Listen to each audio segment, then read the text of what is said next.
Peter Lynch has always said, buy a business that's so good that any idiot can run it, because sooner or later one will. And, well, all I know is if I buy the right kind of business at the right price with the right people, I'll do well over time. You're about to meet one of the most successful investors in the world, Warren Buffett. He gained that distinction by shrewdly investing his own and other people's money. Starting in the 1950s and 1960s, he ran an investment partnership that earned a remarkable annual average return of nearly 30% per year for 13 years. In 1965, he paid $12 a share for a company named Berkshire Hathaway. In 1995, Berkshire Hathaway, which is now an investment holding company, was trading on the New York Stock Exchange for over $25,000 per share. Based in Omaha, Nebraska, Berkshire Hathaway owns shares in such large companies as Coca-Cola, Gillette, and Capital Cities ABC, as well as 100% of such smaller companies as See's Candies, H.H. Brown Shoes, and a furniture store in Omaha, Nebraska named the Nebraska Furniture Mart. In 1994, Forbes magazine listed Warren Buffett as the second richest man in America, but he's famous for far more than just his wealth. His common sense approach to business decision-making is widely admired, both for its wit and its wisdom.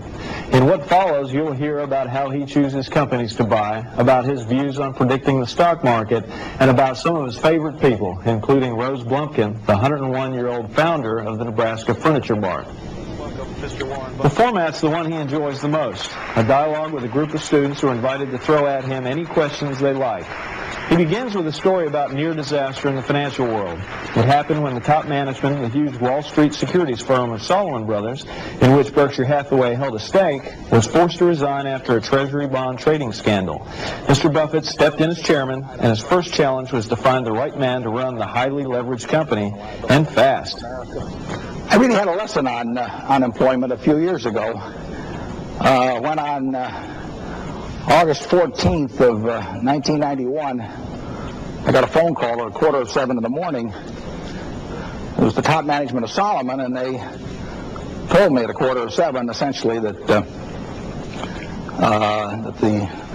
head of the Fed of New York, who was the most powerful man in finance basically, told them that the top management was unacceptable and that therefore they were going to offer their resignations, and there was no one there to run the place. And that was a matter of some concern, because at the time Salomon had balance sheet totals of $150 billion, of which about $4 billion was equity and the other $146 billion was owed to someone else. And that was the largest amount owed by any American corporation except for Citicorp at that time.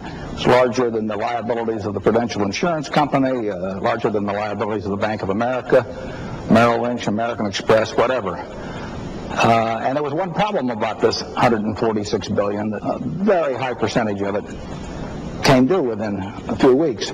And so that was the situation, and I went back to New York that day, that Friday, and I met that evening, and this is where it may start getting relevant to this group.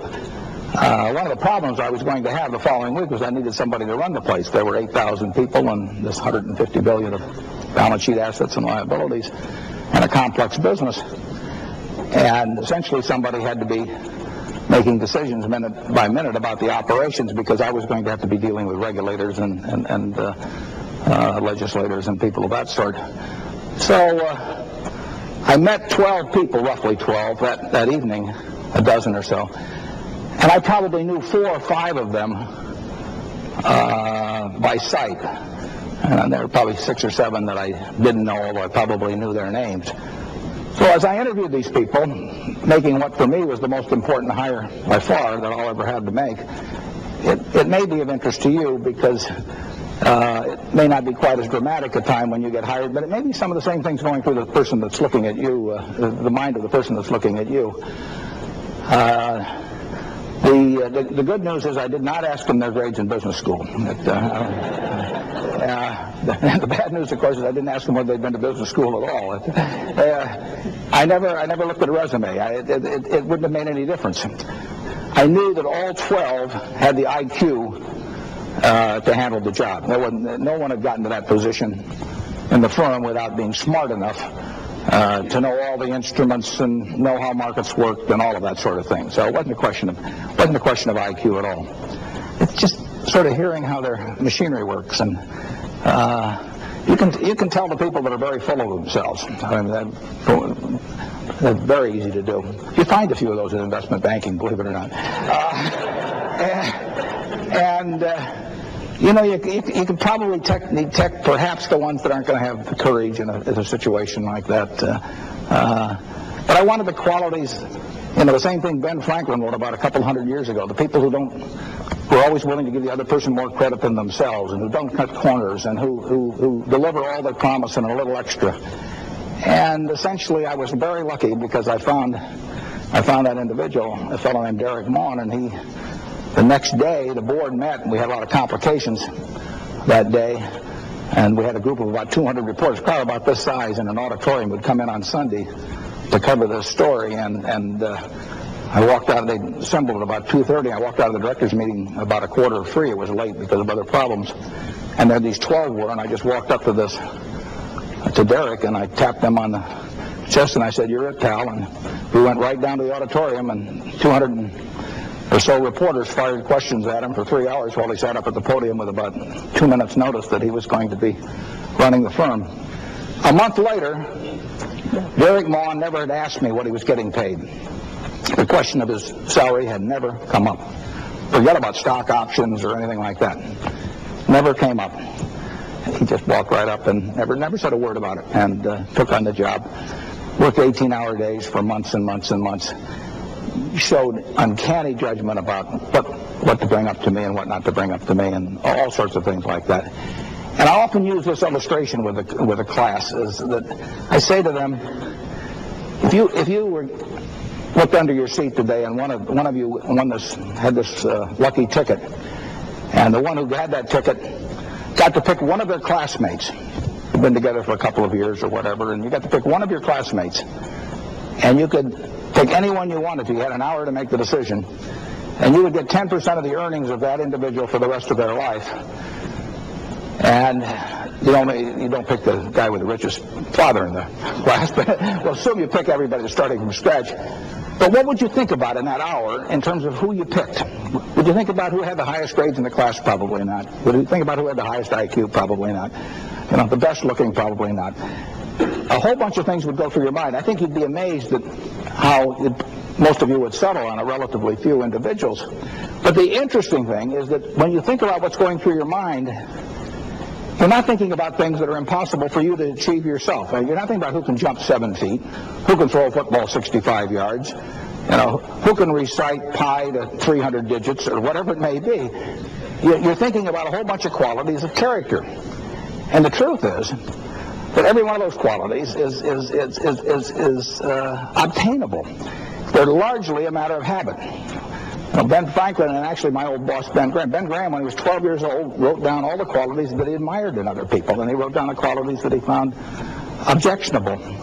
And he looked at that list, and there wasn't anything there about being able to run the 100-yard dash in 9.6 or high jumping 7 feet. They were all things that were simply a matter of deciding whether you were going to be that kind of person or not. And when you're young, you really have that opportunity. As you get older, it gets tougher because somebody has said the chains of habit are too light to be felt until they're too heavy to be broken. And in terms of behavior, I see that all the time. So the time to form the right habits is very early, but it's the right habits, the habits that you would time to form the right habits is very early, but it's the right habits, the habits that you would admire in someone else and want to buy 10% of whatever individual that is, they're absolutely obtainable.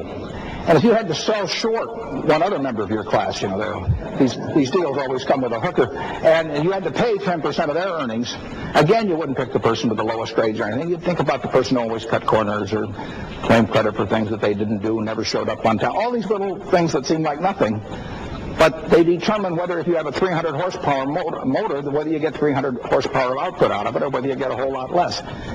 And the people I see that function well are not necessarily the people with the biggest motors, but they're the people with the most efficient motors. And it's those qualities of character that really make an enormous difference. So what I would suggest to you is think about that person you'd buy 10% of and the one you'd short 10% of, and think about why you would do it. And then ask yourself, what on this left-hand side of the list can't I achieve myself, and what on the right-hand side of the list can't I get rid of myself if I possess it? And in the end, decide you're going to be the person that you buy the 10% of. That's enough of the sermon. I'd like to answer questions now, and really the nastier they are, the better I like it, because it's much more fun, makes it more interesting. So let's start off with one here.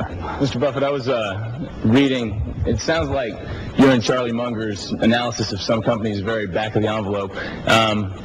Could you just tell us about the financial analysis that you do on companies, whether it be like Rose Blumkin's Furniture Mart or whether it be Coca-Cola? Well, yeah, those are two good examples. There's a Furniture Mart in Omaha that's going to do, at one location, $230 million of business. It's more than twice as much business as any other single-store furniture operation in the country. And it's not really run by now, but she's still the spiritual head of the place. And a woman named Rose Blumkin is going to be 101 years of age in December. And she came over here and landed in Seattle with a tag around her neck, and couldn't speak a word of English. The Red Cross got her, actually got her to Iowa first, and then she came over and started this store. After bringing over 7 siblings and her mother and father from Russia, she started this store with $500, and now has a store that does $230 million. She works 7 days a week. She's working, as we talk, she'll be working Sunday, and amazing woman, and the punchline, she put all these people out of business. The punchline is that she can't read or write. Her business will make $22 million, $23 million pre-tax this year.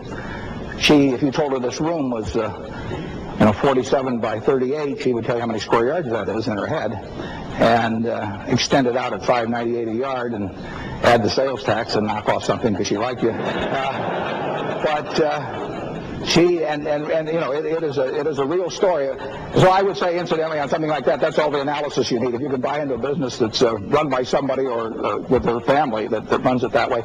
Our total legal and accounting fees in buying that business were $1,400, and it was a one-page contract, and it just affirmed that she owned the place, and that I was going to get good title, and that there was no audit. I never looked to see what the real estate records were on the 60 acres in Omaha or anything of the sort. But I just knew that anything she said was so, and you feel very comfortable buying a business like that. I mean, I think that any good investment idea probably can be put in one paragraph. I mean, now, there are all kinds of investment ideas that I'm not going to be able to understand. I believe very strongly, as does Mrs. B, as Rose Blumkin is called, I believe very strongly in operating with what I call my circle of competence. And the most important thing in terms of your circle of competence is not how large the area of it is, it's how well you've defined the perimeter. If you know where the edges are, you're way better off than somebody that's got one that's 5 times as large, but they get very fuzzy about the edge, around the edges. And I can understand some kinds of simple businesses. I can't understand complicated businesses. Coca-Cola was about 110 years old now, and selling 750 million 8-ounce servings of their products a day around the world. Per capita consumption going up in virtually every country in the world after about 110 years or so, and it has 47% of the soft drink consumption throughout the world outside the United States, 41% of the United States, and gaining share every year. It isn't very complicated. I mean, you have to decide, A, whether it's a product that is somewhat durable, which I think illustrated, and whether the appeal is universal, which it certainly is, and then whether you have honest and competent management running it, which you most certainly do. Peter Lynch has always said, buy a business that's so good that any idiot can run it, because sooner or later one will.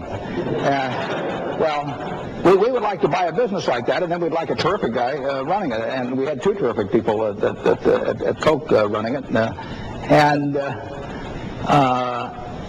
All we're trying to do is try and find businesses we think we can understand, where we like the people running them, and where the price makes sense in relation to the future economics. And And when I find that, I like to buy a lot of it and keep it. And they're hard enough to find that I don't believe in selling them very often because it's hard to find replacements. Are we over here now? Yeah. Mr. Buffett, how do you know when to sell a business and when is it time to do that? Well, the question about selling a really great business is never, because to sell off something that is a really wonderful business because the price looks a little high or something like that, it's almost always a mistake. And it took me a long time to learn that. I haven't fully learned it yet, but it's rare that it makes sense. If you really believe that the long-term economics of the business are terrific, it's very rare it makes any sense to sell it. Now, if you get into some technology company or something where 5 guys are out in a garage someplace doing something that's going to change the whole industry, that's beyond me anyway. If you try to jump from flower to flower among groups like that, I think you probably have to, because I'm not sure that you can pick permanent winners. But I would say that if you keep it very simple, we own a lot of Gillette, for example. There are 21 billion razor blades used in the world a year. 30% of those are Gillettes, but 60% by value are Gillettes. They have 90% market shares in some countries, in Scandinavia and Mexico. Now, when something's been around as long as shaving, and you find a company that has that kind of both innovative power in terms of developing better razors all the time, plus the distribution power and the position in people's minds, for an item that only costs $20 a year. I mean, the difference. Here's something you do every day. I hope you do it every day. And for $20 a year, you get a terrific shaving experience. Now, men are not inclined to shift around a lot, when they get that kind of a situation. So you get that, and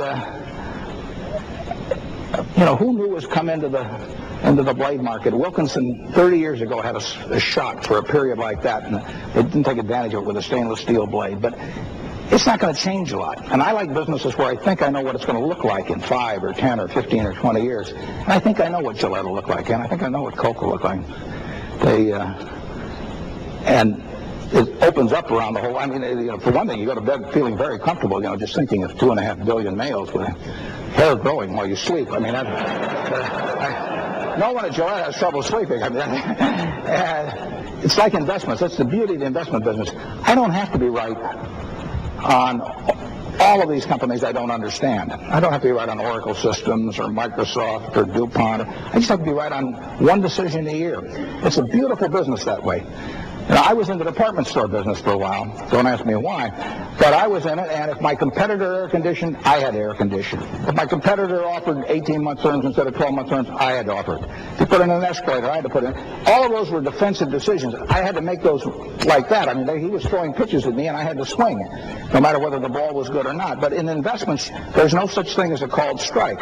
You can stand there at the plate.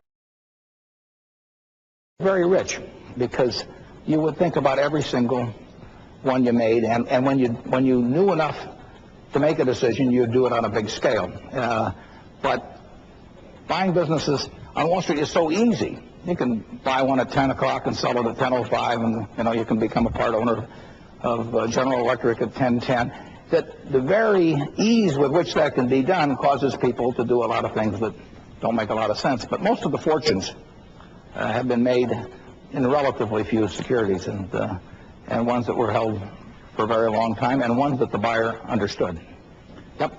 Mr. Buffett, you invest in companies with managers that you say you like and you trust and admire, and I'd like to know who you like and trust and admire in politics and business today. Well, in business, I can tell you that there's nobody that I admire more than the CEO of Cap Cities, Tom Murphy. I admire Roberto Goizueta and Don Keogh, who retired recently, but they were one of the great two-manager combinations in the history of business at Coke. They took the market value from $5 billion to now $60 billion in a matter of 11 or 12 years. And Tom Murphy worked with Dan Burke, a tremendous combination. It's a business I don't know anything about, but I admire Bill Gates enormously. I know him individually, and I think he's incredible in business. And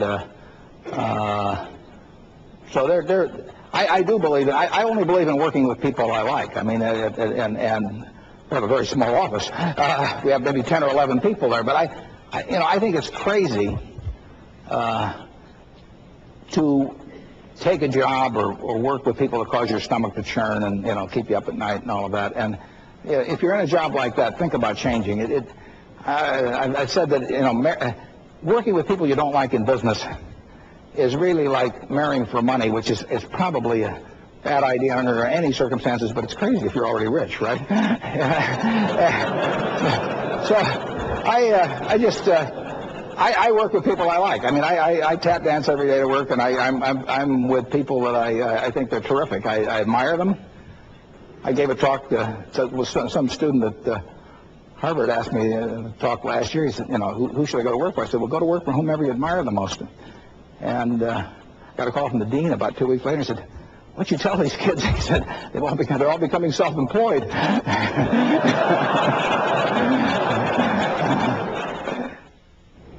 Berkshire Hathaway is currently the most expensive stock that trades on the New York Stock Exchange. When Mr. Buffett was in Chapel Hill in October of 1994, the stock was trading for around $20,000 per share. After a best-selling book on Mr. Buffett was published, the share price pushed above $25,000 in the early part of 1995. He's often asked about his views on splitting the stock, and in the next section he gives an answer that illustrates his overall approach to investing. Yep. Mr. Buffett, I would love to buy a share of Berkshire Hathaway. Unfortunately, my cash flow is a little tight now. Why doesn't Berkshire You've got a Hathaway loan company, too. Have you considered splitting the stock? Yeah, I get asked that occasionally. I've got a philosophy about shareholders that essentially, if you're a public company,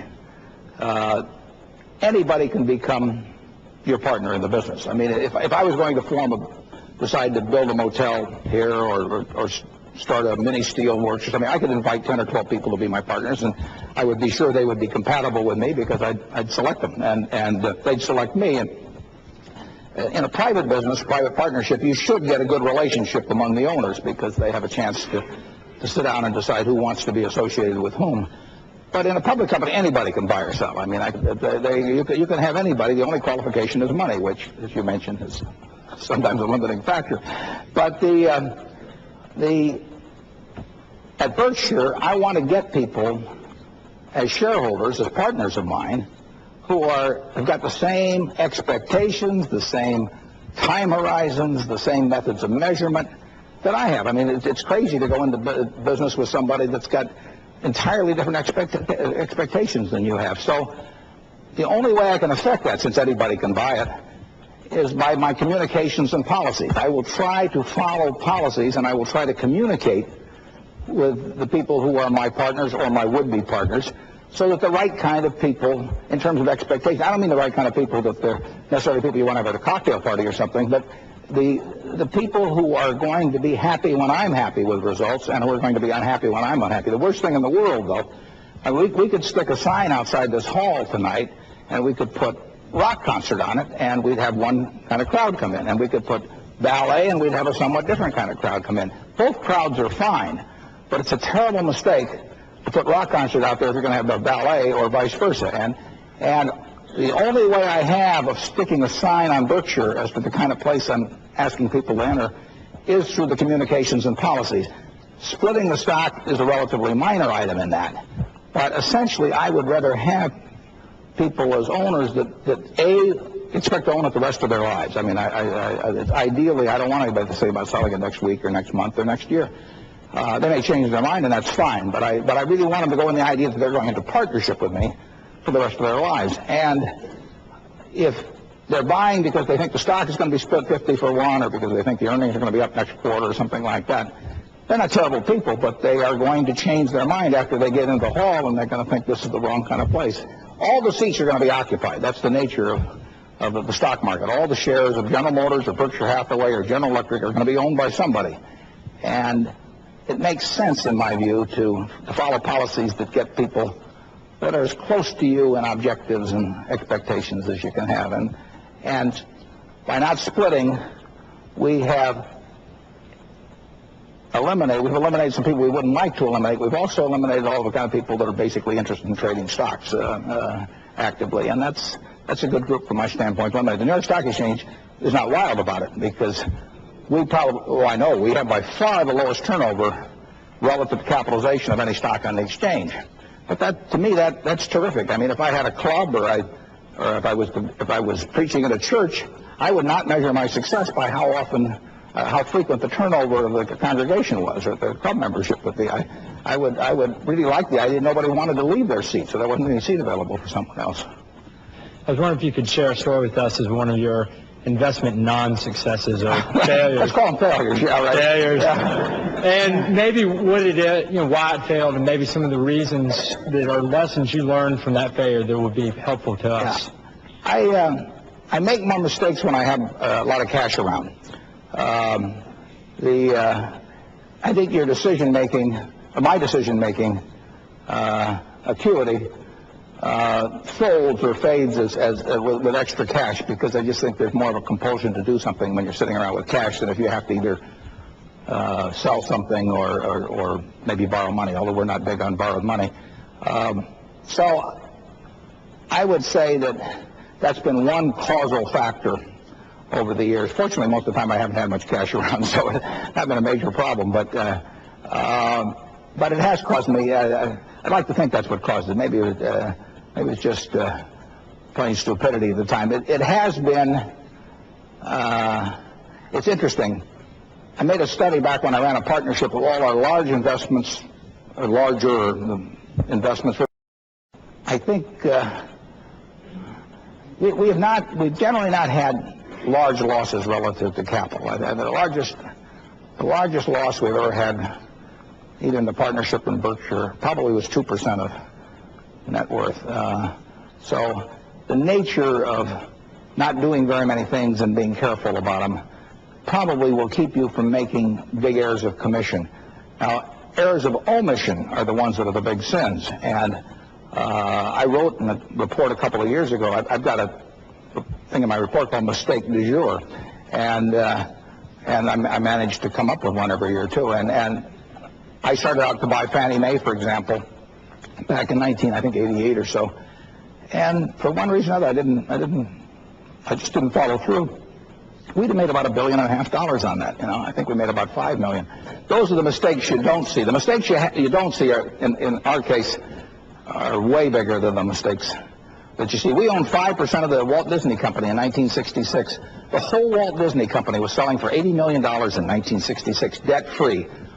$4 million bought us 5% of the company. They spent $17 million on the Pirates ride in 1966 building. Here was a company selling at less than 5 times rides. And they had a lot of rides. I mean, that is cheap. I remember and the knock on it on Wall Street that was that they were earning a lot of money that year, and it was Mary Poppins, and that there wasn't anything coming next year. And I remember I went to see Mary Poppins at a theater on Broadway, about 45th.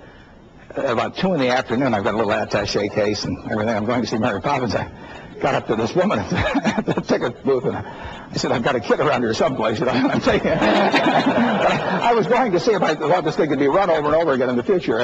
But here they were. They had 200 and some films of one sort or another in the can at that point. They had 300 acres down in Anaheim with Disneyland drawing at that time 9 million people a year, and the whole place was selling for $80 million. So we bought 5% for $4 million. And the great news is we sold 5% for $6 million about a year later. That 5% now would be worth about $1 billion. But you don't see that. That conventional accounting doesn't pick that up. That's the kind of mistake I made. Yeah. Mr. Buffett, what prompted you to make an investment in U.S. Air, given the fact that this is such a cutthroat industry and certainly not transparent and easily understandable? Well, I think probably the best answer is temporary insanity. The fellow that runs the U.S. Air is a wonderful guy. But he just happens to be in an extraordinarily tough business. And the interesting thing is, I'd actually written something for Graham's book in the early 70s about how the airline business was about the toughest business there was. And the interesting thing, of course, is that if you go back to the time, and we're in the right state for that, if we go back to the time of Kitty Hawk, net, the airline transport business in the United States has made no money. I mean, just think if you'd been down there at Kitty Hawk and you'd seen this guy go up and all of a sudden this vision hits you that that tens of millions of people would be doing this all over the world someday, and it would bring us all closer together. I think, my God, this is something to be in on. And despite putting in billions and billions and billions of dollars, the net return to owners from being in the entire airline industry, if you'd owned it all, and you put up all this money, is less than zero. If there had been a capitalist down there, the guy should have shot down Wilbur. I mean,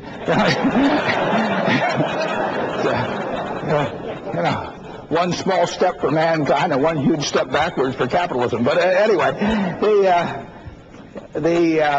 so along comes 1989, and I've got a lot of cash, and no one misled me in any way, shape, or form. I mean, this is 100% my decision, and I put money in it, and Seth Schofield, you can't find a better human being or manager than Seth Schofield, but he is operating with revenues based on market factors and costs that are not based on market factors, and that's a recipe for a lot of trouble. So I now have this 800 number, and if I ever get the urge to buy an airline stock, I dial this number, and I say, my name is Warren, I'm an airaholic, and then this guy talks me down on the other end. Warren Buffett's approach to investing removes the worry of predicting where the stock market's going to go. He simply pays no attention to it. In this next section, you'll see why, and why he considers owning the stock the next best thing to owning the company. He also responds to student questions about recent trends in banking consolidation, about investing outside of the United States, and about how to judge the franchise value of a company. I never think about what the stock market is going to do, because if Walt Disney had come to me in 1966 and said, and it was a private company, said, would you like to buy 5% of this company for $4 million? I would not think about what the stock market was going to do. I would think about what I thought the Walt Disney Company was going to do over time. And if in 1988, Roberto Goizueta, let's say Coca-Cola had been private, and he'd come to me and said, you want to buy 6.25% of the Coca-Cola company for $1 billion, I would look at the Coca-Cola company. So if something appears to me to be intelligent to do, I'm not going to forego doing it because I or anybody else has an opinion about the stock market. If Alan Greenspan came up and whispered in my ear and said, I think bonds are going to do this or that, and then therefore stocks will, I wouldn't pay any attention, not because I don't respect Alan Greenspan. It's just I'm not going to trade something I know how to do and give up something I know how to do because of some opinion about something I don't know how to do. And I don't know how to predict the stock market. I don't know how to predict interest rates. I don't know how to predict business. All I know is if I buy the right kind of business, the right price, with the right people, I'll do well over time. And in stocks, it's very hard to know when something will happen, and it's very easy to know what will happen. And we bought See's Candy in 1971 or 2. That wouldn't be familiar too much on the East Coast here, but it's very dominant in boxed chocolates on the West Coast. When so happened that a grandson of the founder wanted to sell the company. Now, I wouldn't think about what the stock market's going to do when I try and decide whether to buy See's chocolates. What I'm thinking about is whether Russell Stover can knock them out of the box, or whether you can raise your prices periodically as you go along, how strong their hold is on people who are chocolate consumers in the West. And if that's my attitude toward buying 100% of a business like See's, it's also going to be my attitude toward buying 6% of a business like Coca-Cola. In other words, why in the world should I pass up the chance? Coca-Cola went public in either 19 or 20, I think 19, at $40 a share. The Candler family had sold it. They sold it through I guess it would have been then J.P. Morgan, the predecessor company, and the trust company of Georgia, which is now part of SunTrust. The fee was $200,000 and some for this $25 million offering, and Morgan took theirs in cash. The trust company of Georgia took theirs in stock. So you'll see on the trust company of Georgia or SunTrust balance sheet a little item, investment in Coca-Cola with a cost of $110,000. It's worth a little over $1 billion now. And subsequent to going public, the stock went down 50%, over 50%. That's when Mr. Woodruff came back from Cleveland, where he was working with a white motor company, and they brought him back to run it. They had a problem with the bottlers because of some contractual arrangements. They'd made a bad deal back in 1899 in terms of the original. Back there in 2 years whether the stock market will be higher and lower. I do know there will be intelligent things to do between now and then, and that if you see one, the thing to do is to do it. Yep. From your point of view, what's the difference in investing in the entire company like See's versus just a piece of the company like Coca-Cola? Well, there's way less difference than most people think, in my view. If I own all of See's at Berkshire and we want to change the management, we can change the management. But I don't want to get in with managements we need to change in the first place. I mean, I'm not. If I got into See's and I thought if I were going to buy See's and I thought I needed to change the management, I might not buy it because I wouldn't. What do I know about making chocolate? So I want to find them with good management. But it is true that if you had a managerial problem and you owned it all, you could change it. It is also true that you can take the capital out of the earnings out of a business that you control 100% of. You can decide the distribution policy and put them over someplace else. And that's an advantage to us. If the XYZ company that we own 5% of wants to go out and buy movie studios or whatever they might want to do, they get to allocate the capital. And all things being equal, and even unequal, I would rather allocate the capital, and I can do that if we own 100%. So that's an advantage, owning 100%.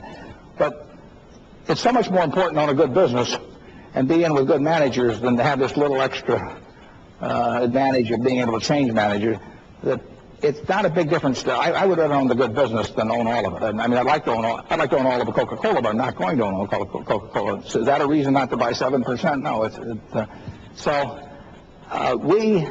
The one advantage we have at Berkshire is that we have this mental flexibility, but all we're doing is trying to figure out how to put capital into good businesses. And we're not in the steel business per se. We're not in the shoe business per se. We're not in any business per se. We're big in insurance, but we're not in insurance. We're not committed to it. We don't have a mindset which says you got to go down this road.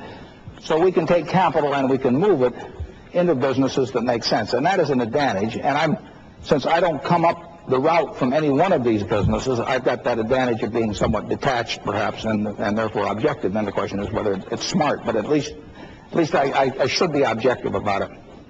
Banking consolidation, well, it's going to continue in a big way, and most people like to.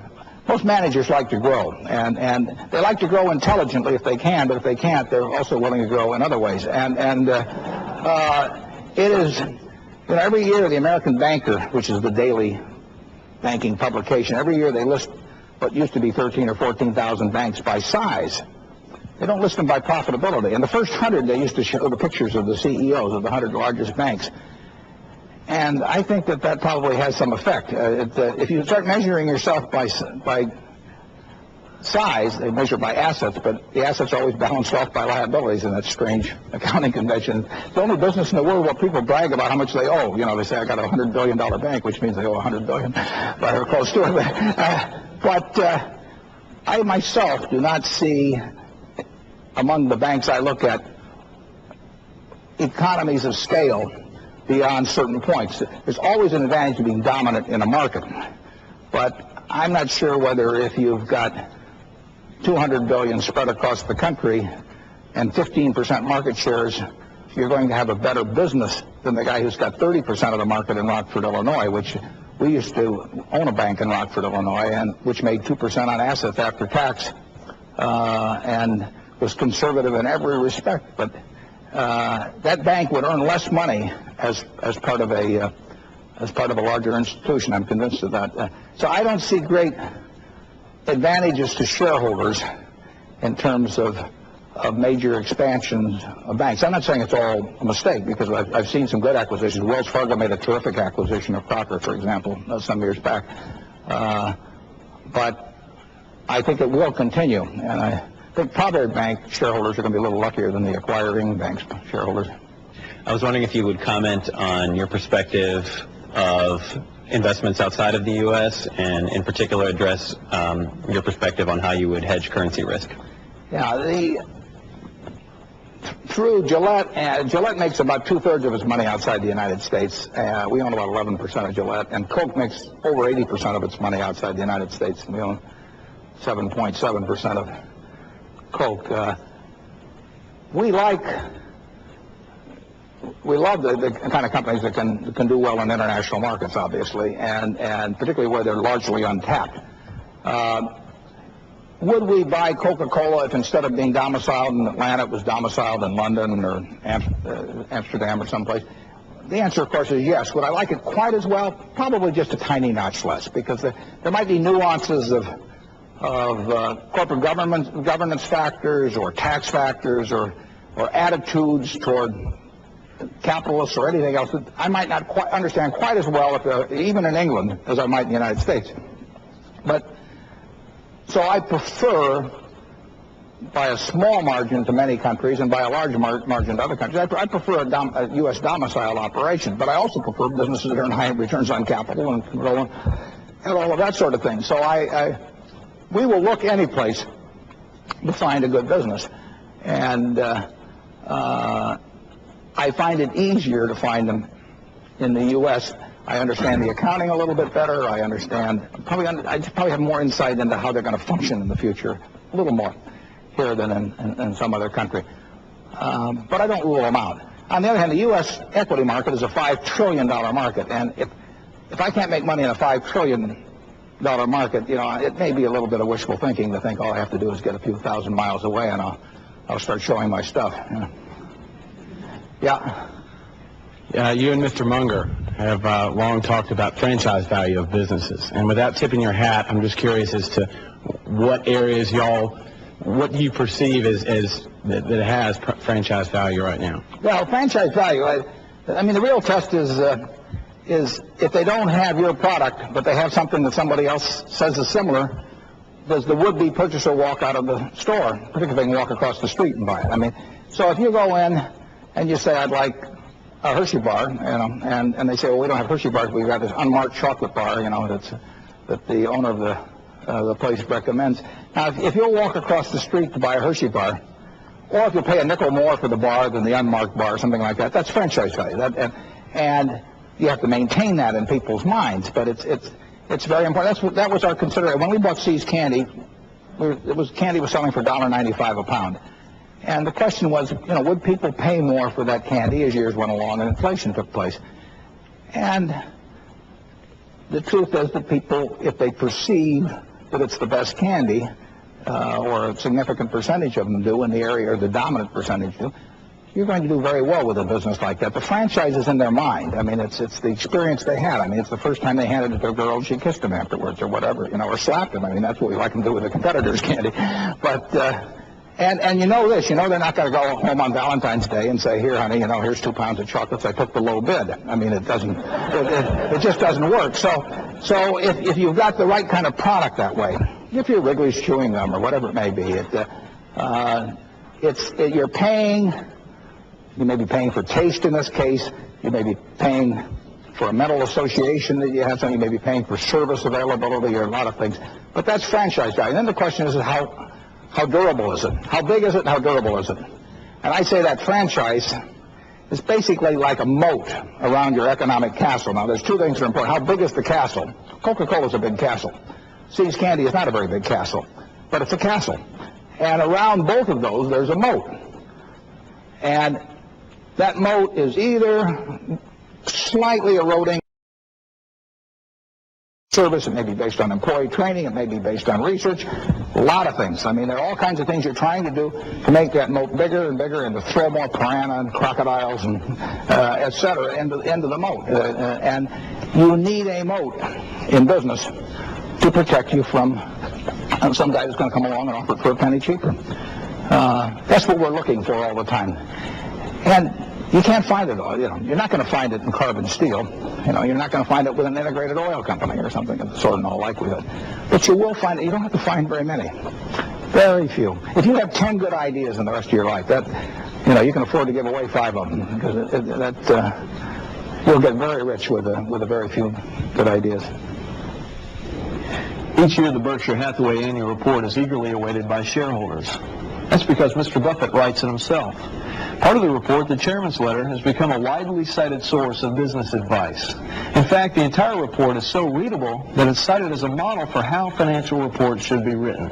In this next segment, we'll hear about Mr. Buffett's views on clear writing, we'll hear about why he thinks Berkshire Hathaway may be less successful in the future, and we'll hear his views on inherited wealth.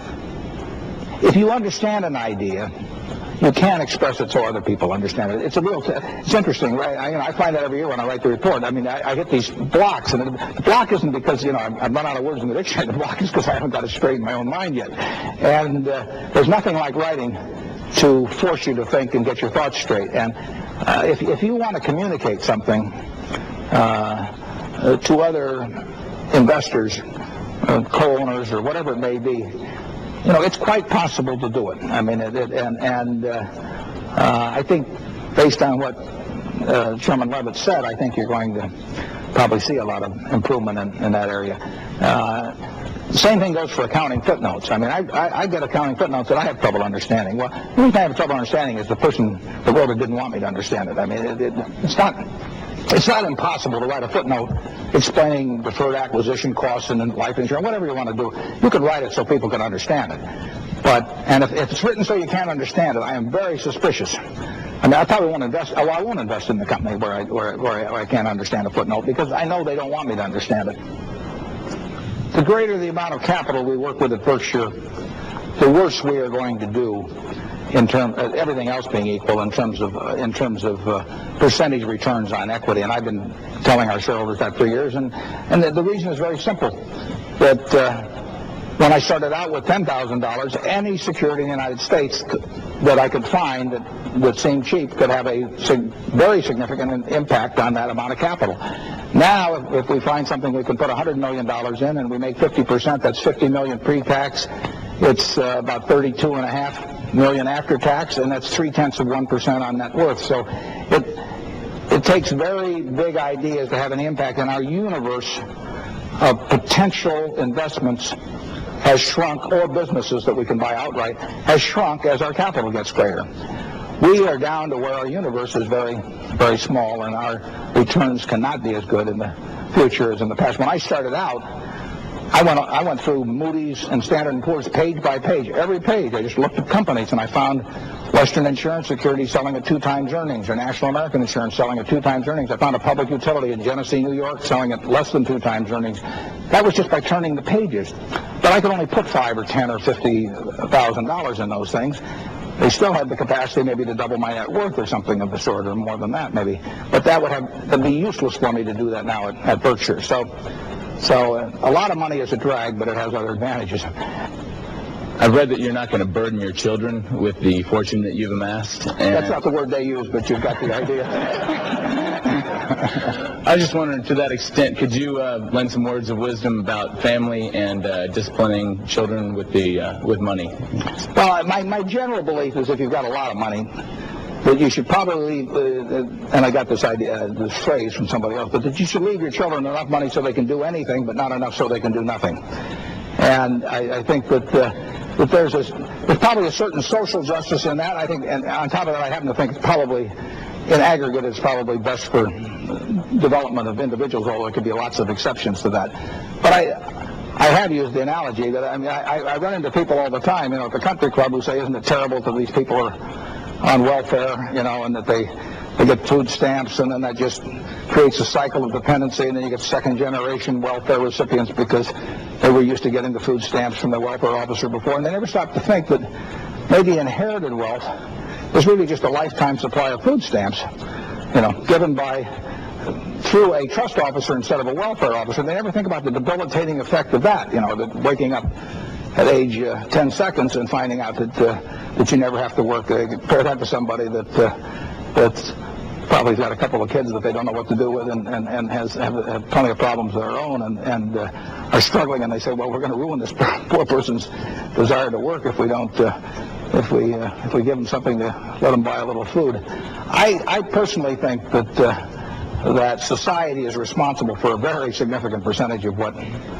I've earned. I mean, if you stick me down in the middle of Bangladesh or Peru or someplace, you'll find out how much this talent is going to produce in the wrong kind of soil, and I will be struggling 30 years later. So society, I work in a market system that happens to reward what I do very well, disproportionately well. But so does, Mike Tyson did too. I mean, if you can knock a guy out, in 10 seconds and earn $10 million for it, this world will pay a lot for that. If you can bat 360, this world will pay a lot for it. If you're a marvelous teacher, this world won't pay a lot for it. If you're a terrific nurse, this world will not pay a lot for it.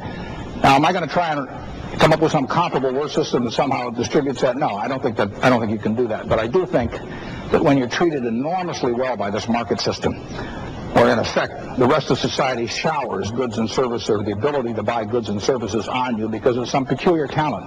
Maybe your adenoids are a certain way, so you can sing and everybody will pay you enormous sums to be on television or whatever. I think society's should have a big claim on that. If you're lucky enough to be the child of somebody in that position, I think cutting them off with zero is probably a mistake, but I think that setting them up so that essentially they've got this lifetime supply of claims on other people's production of goods and services in society for the rest of their life, it doesn't make much sense to me. My kid will be glad to come and rebut this next week.